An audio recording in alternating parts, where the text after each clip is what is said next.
किसी समय की बात है, एक छोटा सा गांव था जहां एक युवा लड़का रहता था। उसका नाम आनंद था। आनंद जीवन के संघर्षों से थक चुका था। उसकी उम्र कम थी, लेकिन उसके जीवन में अनेक कठिनाइयां और चुनौतियां भी थीं। वह बहुत उत्सुक था, परंतु जीवन की कठिनाइयों और परेशानियों ने उसे घेर लिया था।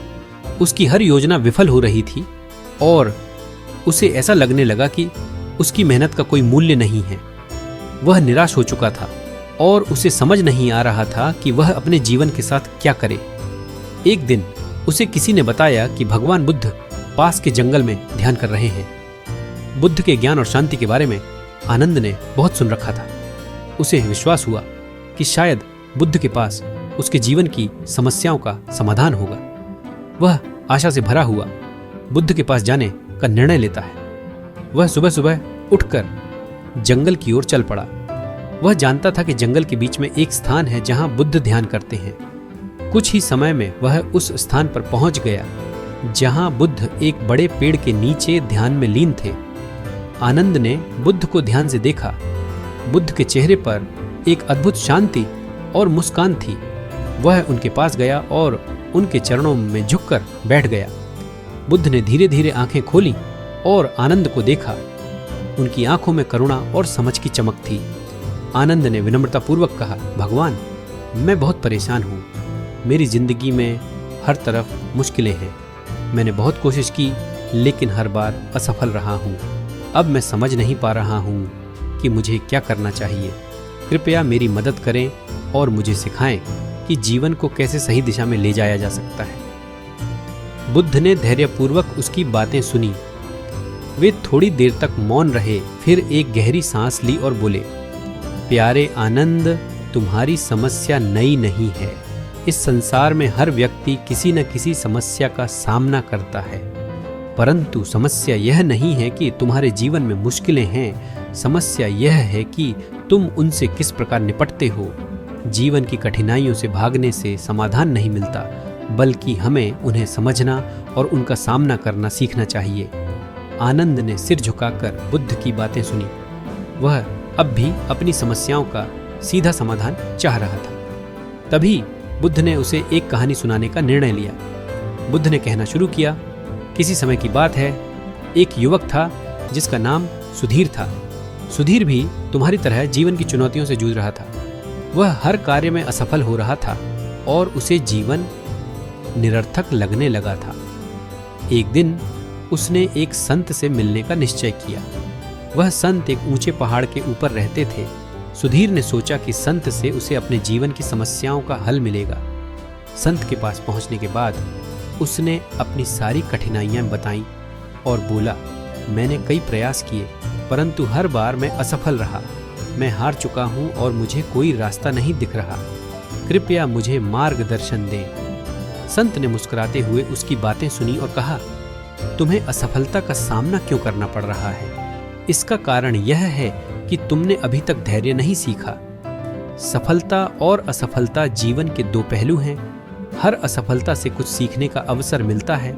अगर तुम असफलता से डरते हो तो तुम जीवन के सबसे बड़े शिक्षक को खो रहे हो। सुधीर ने संत की बातें सुनी, लेकिन उसे पूरी तरह से संतोष नहीं हुआ। उसने सोचा कि शायद संत उसके प्रश्नों का उत्तर नहीं देना चाहते। तब संत ने उसे एक और दृष्टांत सुनाया। बुद्ध ने आनंद को देखते हुए कहानी जारी रखी। संत ने कहा, एक बार एक किसान था जो अपनी फसल को लेकर बहुत परेशान था। उसकी फसल बार बार सूख जाती थी या खराब हो जाती थी। वह हर बार नया प्रयास करता, परंतु कोई सफलता नहीं मिलती।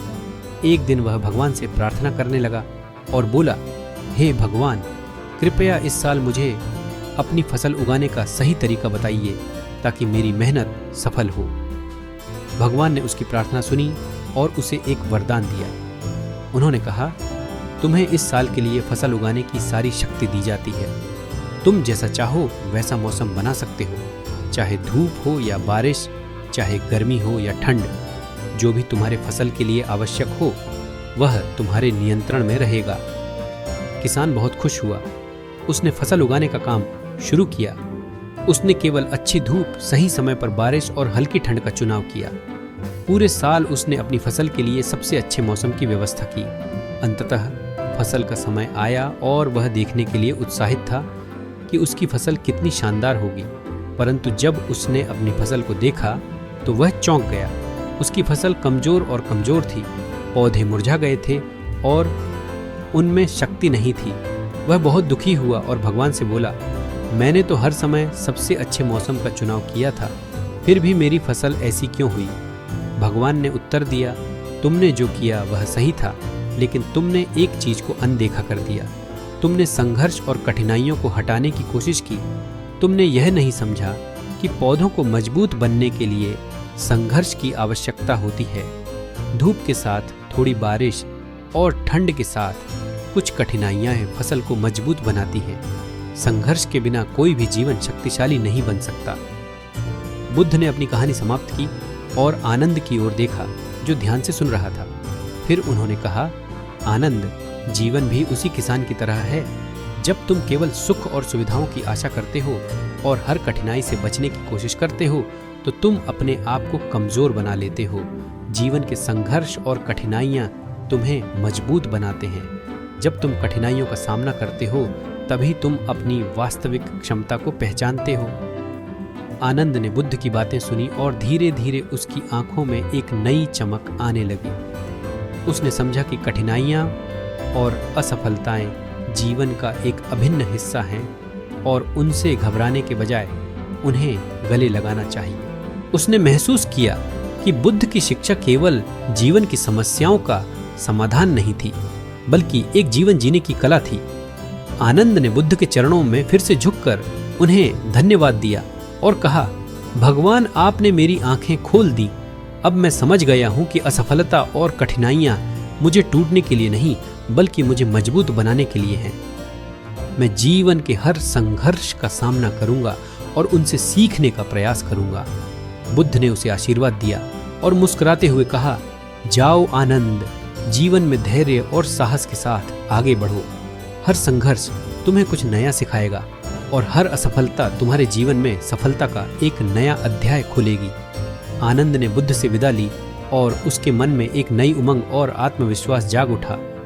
वह जानता था कि अब चाहे कोई भी कठिनाई आए, वह उसे समझदारी और धैर्य के साथ सुलझा सकेगा। बुद्ध की शिक्षा ने उसके जीवन को एक नई दिशा दी थी और वह अब अपने भविष्य के लिए उत्साहित था। उसने अपने जीवन के संघर्षों को अपने गुरुओं के रूप में स्वीकार कर लिया और उन्हें हर दिन का हिस्सा बना लिया। इस प्रकार आनंद ने बुद्ध की शिक्षा से यह सीखा कि जीवन में कठिनाइयाँ और असफलताएं हमें तोड़ने के लिए नहीं होती, बल्कि हमें अधिक मजबूत, समझदार और सक्षम बनाने के लिए होती हैं। जब हम इनसे सीखते हैं और आगे बढ़ते हैं, तभी हम जीवन की सच्ची सफलता और शांति प्राप्त कर सकते हैं।